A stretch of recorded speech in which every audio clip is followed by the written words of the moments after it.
1757 से 1857 तक इन 100 सालों में ईस्ट इंडिया कंपनी ने भारत को केवल कच्चा माल उत्पादक और ब्रिटिश सामान का बाजार बनाकर छोड़ दिया। मैं बंगाल का जमींदार हूं। 1793 में कॉर्नवालिस के स्थायी बंदोबस्त ने हमें मालिक बनाया, पर कठोर सनसेट लॉ ने मेरी पुश्तैनी जमीन नीलाम करवा दी। जमींदार और साहूकार के दोहरे जाल में फंसा हूं। उपज का बड़ा हिस्सा लगान में जाता है, अकाल में भी। कंपनी को सिर्फ पूरा राजस्व चाहिए। मद्रास में मुनरो की रैयत वाली व्यवस्था है, बिचौलिए हटे, पर सरकार ही अब शोषक जमींदार बन गई। 45 से 55% तक भारी लगान देना असंभव है। उत्तर पश्चिम में 1833 के बाद बर्ड की महलवाड़ी व्यवस्था आई। पूरे गांव पर सामूहिक कर लगा। लगान न देने पर हमारी सामुदायिक जमीनें छीन ली गईं। हमें अनाज नहीं, नील और नकदी फसल उगाने पर मजबूर किया जाता है। एडवांस पैसे देकर फंसाते हैं। अब हमारे बच्चों के लिए घर में रोटी नहीं।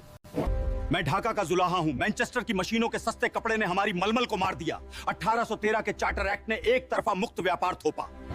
हमारे भारतीय सामान पर ब्रिटेन में भारी आयात कर लगता है और उनका सामान यहाँ बिना टैक्स बिकता है। हमारा हस्तशिल्प उद्योग पूरी तरह नष्ट हुआ। देसी राजाओं और नवाबों की सत्ता गई तो हमारी कला के कदरदान भी चले गए। शाही कारखाने बंद हैं। हम हुनरमंद कारीगर अब मजदूर बन गए। मैं अवध का सिपाही हूं। 1856 में डलहौजी ने अवध हड़पा। हमारे नवाब वाजिद अली शाह को हटाकर हमारे ही घर वालों को अनाथ कर दिया।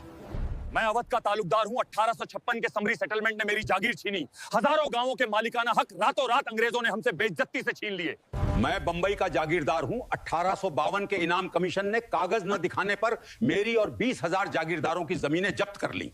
1770 से अब तक 12 बड़े अकाल पड़े हैं। कंपनी ने सिंचाई पर ध्यान नहीं दिया। लाखों लोग भूख से मर गए, पर उनका लगान नहीं रुका। विद्वानों और धार्मिक संस्थाओं की कर मुक्त जमीनें छीन ली गईं। हमारा सामाजिक सम्मान खत्म हो गया। अब हम भी गरीबी और अपमान में जीने को विवश हैं। किसान, कारीगर, तालुकदार और सिपाही सब इस आर्थिक लूट से बर्बाद हैं। अब ये दबा हुआ गुस्सा 1857 की महाक्रांति बनकर ही बाहर निकलेगा। मैं लॉर्ड वेलेस्ली 1798 में सब्सिडियरी अलायंस लाया। हैदराबाद और अवध की सेना भंकी। अब वे ब्रिटिश सुरक्षा पर पूरी तरह निर्भर हैं। मैं लॉर्ड डलहौजी 1848 में डॉक्ट्रिन ऑफ लैप्स लाया, जिसके तहत बिना सगे वारिस वाले राज्य कंपनी साम्राज्य का हिस्सा बनेंगे। विस्तार ही मेरा एकमात्र लक्ष्य है। मैं सतारा का अप्पा साहिब 1848 में लैप्स का पहला शिकार बना। दत्तक पुत्र नकारा गया। मेरा राज्य अंग्रेजों ने हड़प लिया। मैं रानी लक्ष्मीबाई 1853 में गंगाधर राव की मृत्यु बाद दामोदर राव को उत्तराधिकारी नहीं माना गया। झांसी का विलय घोर अन्यायपूर्ण कृत्य था। 1854 में राजा रघुजी की मृत्यु बाद गोद प्रथा अमान्य कर नागपुर हड़पा शाही खजाना और महल अंग्रेजों ने सरेआम नीलाम कर बेचा। मैं नाना साहेब पेशवा बाजीराव द्वितीय का दत्तक पुत्र। 1851 में डलहौजी ने डॉक्ट्रिन ऑफ लैप्स के तहत मेरी 8 लाख की पेंशन रोक दी। मैं बहादुर शाह जफर 1849 में डलहौजी ने कहा, मेरे बाद वंशजों को लाल किला छोड़ कुतुब मीनार के पास जाकर रहना होगा। मैं लॉर्ड कैनिंग 1856 में यह घोषणा लाया कि जफर आखिरी बादशाह हैं। उनके बाद वंशज राजा नहीं, केवल प्रिंस कहलाएंगे। मैं वाजिद अली शाह 1856 में डलहौजी ने कुशासन का आरोप लगाया। अवध को ब्रिटिश साम्राज्य में मिलाया। मुझे कलकत्ता भेज दिया। हम अवध के सिपाही 75,000 सेना में थे। अवध विलय से हम बेरोजगार हुए। हमारे परिवार पर बढ़ा हुआ टैक्स का बोझ डाल दिया। ये एब्सेंटी सॉवरेंटी है। अंग्रेज विदेशी हैं। भारत का धन लंदन भेजते हैं। वे यहाँ बसने नहीं, केवल देश लूटने आए हैं। पुलिस और न्यायालय भ्रष्ट हैं। केवल अमीरों का साथ देते हैं, गरीबों की सुनवाई नहीं। अंग्रेजी कानून हमारे लिए एक अनसुलझा जाल है। मैं भारतीय सूबेदार हूं। नस्लीय भेदभाव के कारण हमें अयोग्य मानकर ऊंचे पद नहीं दिए गए। हमारी तरक्की सूबेदार रैंक तक सीमित थी। बॉम्बे में इनाम कमीशन ने 20,000 जागीरें जब्त की। अवध के तालुकदारों की जमीनें छीनी गईं, जिससे अभिजात वर्ग घोर विरोधी बन गया।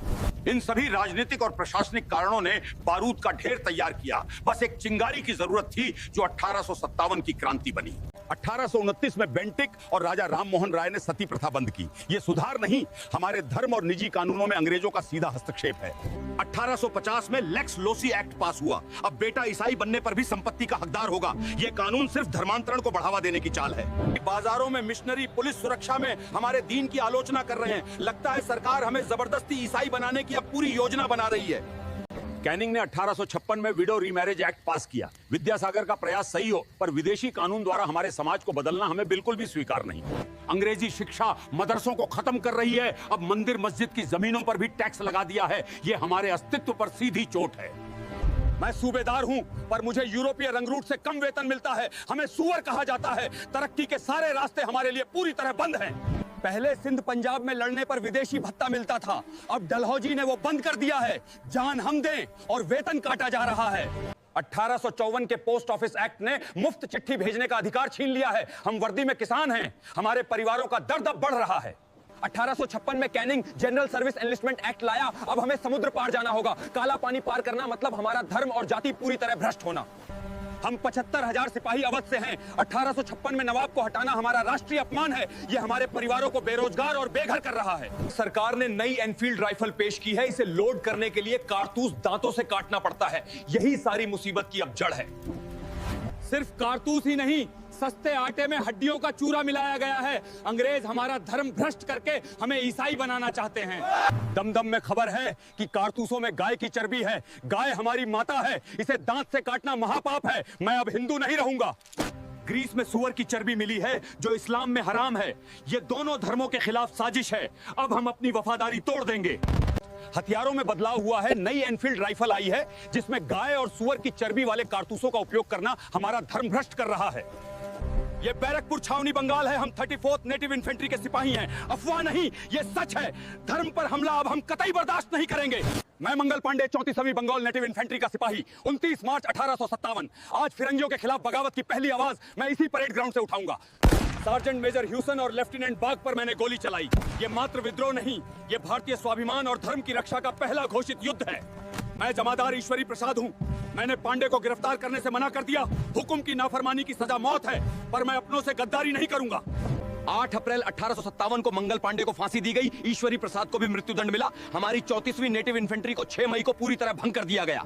आग बुझी नहीं। मेरठ छावनी में 3rd नेटिव कैवलरी के 90 सिपाहियों ने 24 अप्रैल को वही चर्बी वाले कारतूस छूने से साफ मना कर दिया। 9 मई 1857 हम 85 सिपाहियों को कोर्ट मार्शल द्वारा 10 साल कठोर कारावास की सजा सुनाई गई। हमें जंजीरों में जकड़कर जेल में डाला गया। भरी परेड में हमारी वर्दियां फाड़ी गईं। हमारे साथियों ने यह अपमान देखा। अब सब्र का बांध टूट चुका है। मेरठ के बाजारों में विद्रोह की हवा चल पड़ी है। 10 मई 1857 रविवार शाम चर्च की घंटी बजी और मेरठ में विद्रोह फूट पड़ा। जनरल हेविट नाकाम रहे। हमने जेल तोड़ी, अपने 85 साथियों को रिहा कराया। मारो फिरंगी को का नारा गूंजा। टेलीग्राफ लाइनें काट दी गईं ताकि विद्रोह की खबर बाहर न जा सके। मेरठ अब हमारा है, पर हमें नेता चाहिए। रात में ही हमने दिल्ली चलो का फैसला किया। मुगल बादशाह जफर को अपना रहनुमा बनाने हम निकल पड़े हैं। 11 मई सुबह हम यमुना पार कर लाल किले पहुंचे। रमजान के महीने में हमने बूढ़े बादशाह जफर से हिंदुस्तान की कमान संभालने की मांग की। सिपाहियों ने मुझे शहंशाह हिंदुस्तान चुना। 82 वर्ष की उम्र में कमान संभालते ही ये विद्रोह भारत का स्वतंत्रता संग्राम बन गया। बैरकपुर की चिंगारी मेरठ में ज्वाला बनी और अब दिल्ली केंद्र है। यहां से विद्रोह अवध, कानपुर और झांसी तक फैलेगा। 11 मई 1857 हम मेरठ के बागी सिपाही यमुना पार कर दिल्ली पहुंचे। लाल किले के नीचे जमा होकर हमने बूढ़े बादशाह से नेतृत्व की मांग की। मैं बहादुर शाह जफर, अंतिम मुगल बादशाह।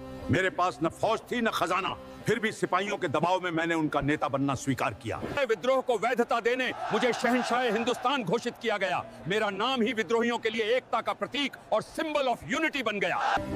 दिल्ली अब हमारे हाथ से निकल चुकी है। राजनीतिक एजेंट साइमन फ्रेजर मारा गया। सिपाहियों ने शहर और शस्त्रागार पर पूरी तरह कब्जा कर लिया है। बादशाह ने देश के सभी राजाओं को चिट्ठी लिखी। उन्होंने कॉन्फेडरेसी ऑफ इंडियन स्टेट्स बनाने का आह्वान किया ताकि ब्रिटिश शासन को उखाड़कर फेंका जा सके। शुरुआत में मैंने कमान संभाली, लेकिन मेरे पास सैन्य अनुभव नहीं था। प्रशासन में अराजकता फैल गई और लूटपाट बढ़ने से व्यापारी वर्ग परेशान हो गया। मैं बख्त खान बरेली से अपनी फौज के साथ 1 जुलाई 1857 को दिल्ली पहुंचा। कमजोर नेतृत्व देखकर मैंने सेना की मुख्य कमान अपने हाथ में ली। मुझे साहब आलम बहादुर का खिताब मिला। मैं सिपाहियों का चुना हुआ कमांडर था जो वास्तविक सैन्य शक्ति और रणनीति का केंद्र बनकर दिल्ली में उभरा। प्रशासन चलाने के लिए मैंने कोर्ट ऑफ सोल्जर्स की स्थापना की। इसमें 10 सदस्य थे, 6 सेना से और 4 नागरिक विभाग से, जो फैसला लेते थे। हमारा कोर्ट बहुमत से फैसला लेता था। ये लोकतांत्रिक शुरुआत थी, लेकिन शहजादों और बख्त खान के बीच आपसी मतभेद ने हमारी ताकत को कमजोर किया। मैं जॉन निकलसन हूँ। सितंबर 1857 में कश्मीरी गेट उड़ाकर हमने दिल्ली पर दोबारा कब्जा किया और ब्रिटिश राज स्थापित हुआ। मैं हडसन हूँ। खुनी दरवाजा पर मैंने मिर्जा मुगल और शहजादों को गोली मारकर मुगल वारिसों को खत्म किया। 20 सितंबर 1857 को दिल्ली गिर गई। मैंने हुमायूं के मकबरे में शरण ली, जहां लेफ्टिनेंट हडसन ने मुझे गिरफ्तार कर लिया। मुझे 1858 में रंगून भेजा गया, जहां 1862 में मेरी मौत के साथ भारत से मुगल साम्राज्य का अंत हो गया।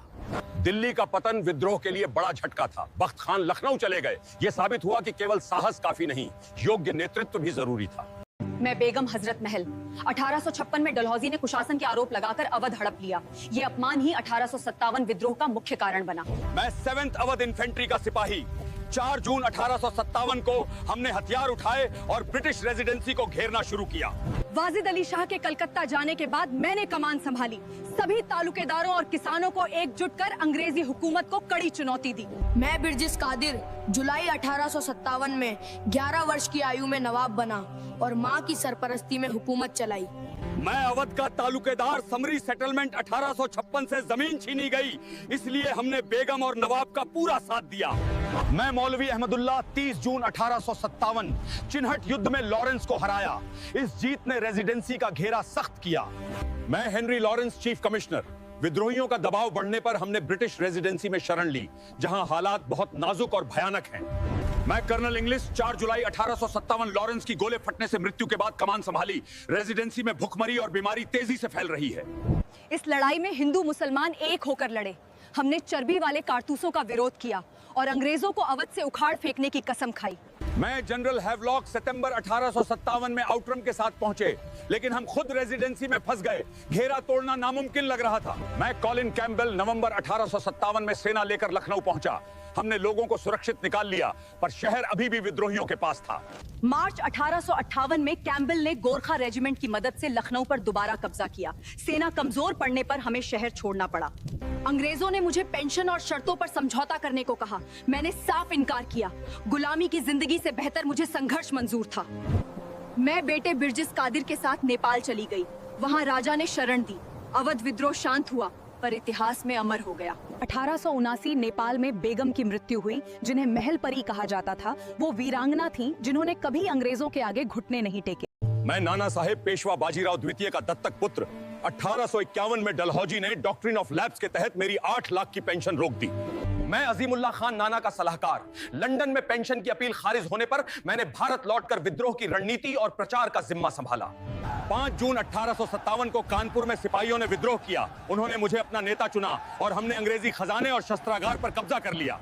मैंने खुद को पेशवा घोषित किया और बहादुर शाह जफर को भारत का सम्राट माना। हमारा उद्देश्य कानपुर से ब्रिटिश सत्ता को पूरी तरह उखाड़ फेंकना था। जनरल ह्यू व्हीलर ने एक कच्ची किलेबंदी में शरण ली। हमने 21 दिनों तक उन्हें घेरे रखा, जहां गर्मी और रसद की कमी ने उन्हें तोड़ा। मैं जनरल ह्यू व्हीलर 26 जून 1857 को मैंने आत्मसमर्पण किया। नाना ने सुरक्षित इलाहाबाद भेजने का वादा किया। 27 जून को सती चौरा घाट पर नावों में चढ़ते समय गोलीबारी शुरू हुई। ये एक दुर्घटना थी या साजिश? पर इसमें कई अंग्रेज मारे गए और जनरल हैवलॉक ने सेना के साथ कानपुर पर हमला किया। 16 जुलाई 1857 को भीषण युद्ध हुआ। हमारी हार हुई और मुझे कानपुर छोड़ना पड़ा। मैं अपनी सेना के साथ नेपाल की तराई की ओर चला गया। अंग्रेजों ने मुझे पकड़ने की कोशिश की, लेकिन मैं कभी उनके हाथ नहीं आया। मैं तात्या टोपे, वास्तविक नाम रामचंद्र पांडुरंग, नाना का सेनापति। कानपुर गिरने के बाद मैंने कालपी से कमान संभाली और युद्ध जारी रखा। जून 1858 में मैंने रानी लक्ष्मीबाई के साथ मिलकर ग्वालियर पर कब्जा किया। सिंधिया की सेना हमारे साथ मिल गई। रानी की मृत्यु के बाद मैंने छापामार युद्ध अपनाया। नर्मदा पार करके मैंने मध्य भारत में ब्रिटिश सेना को महीनों तक परेशान किया। अप्रैल 1859 में नरवर के जंगलों में मेरे मित्र मान सिंह ने विश्वासघात किया। सोते समय मुझे ब्रिटिश सेना के हवाले कर दिया गया। 18 अप्रैल 1859 को शिवपुरी में मुझे फांसी दी गई। मैंने स्वीकार किया कि मैंने सिर्फ अपने पेशवा के आदेशों का पालन किया था। तात्या टोपे की मृत्यु के साथ 1857 की क्रांति का अंत माना जाता है। नाना और तात्या का संघर्ष आज भी भारतीय राष्ट्रवाद की प्रेरणा है। मेरा नाम मणिकर्णिका था। वाराणसी में जन्मी। 1842 में झांसी के महाराजा गंगाधर राव से विवाह हुआ। तब से लक्ष्मीबाई कहलाई। 1851 में हमारा बेटा पैदा हुआ। 4 महीने में चल बसा। हमने दामोदर राव गोद लिया। ब्रिटिश अधिकारी भी मौजूद थे वहाँ। मैं महाराजा गंगाधर राव हूँ। नवंबर 1853 में मृत्यु से पहले ब्रिटिश को पत्र लिखा, दामोदर को वारिस मानो, रानी राज दो। मैं लॉर्ड डालहौजी हूँ। डॉक्ट्रिन ऑफ लैप्स के तहत गोद लिया बेटा वारिस नहीं। झांसी अब ब्रिटिश राज में मिलाई गई। ब्रिटिश ने हुक्म दिया किला छोड़ो, 60,000 रुपीस पेंशन लो। मैंने कहा मैं अपनी झांसी नहीं दूंगी, ये मेरी माटी है। मैंने अपनी फौज तैयार की, औरतों को हथियार चलाना सिखाया, किले में तोपें ढलवाई। लड़ाई आएगी, हम पूरी तरह तैयार होंगे। जून 1857 में बगावत झांसी पहुंची। सिपॉइज ने ब्रिटिश अधिकारियों को मारा। मैंने शहर संभाला, कानून व्यवस्था बनाए रखी। मैं सर ह्यू रोज हूँ। Central India Field Force commander, March 1858 में झांसी पहुंचा, रानी को सरेंडर संदेश भेजा। 23 मार्च 1858 को घेराबंदी शुरू हुई। मैंने कहा आजादी के लिए लड़ेंगे, मरेंगे, हार नहीं मानेंगे। 2 वीक्स लड़ाई चली। मैं तात्या टोपे हूँ। 20,000 सैनिकों संग झांसी बचाने आया, पर ह्यूरोज ने हराया। फिर भी रानी लड़ी।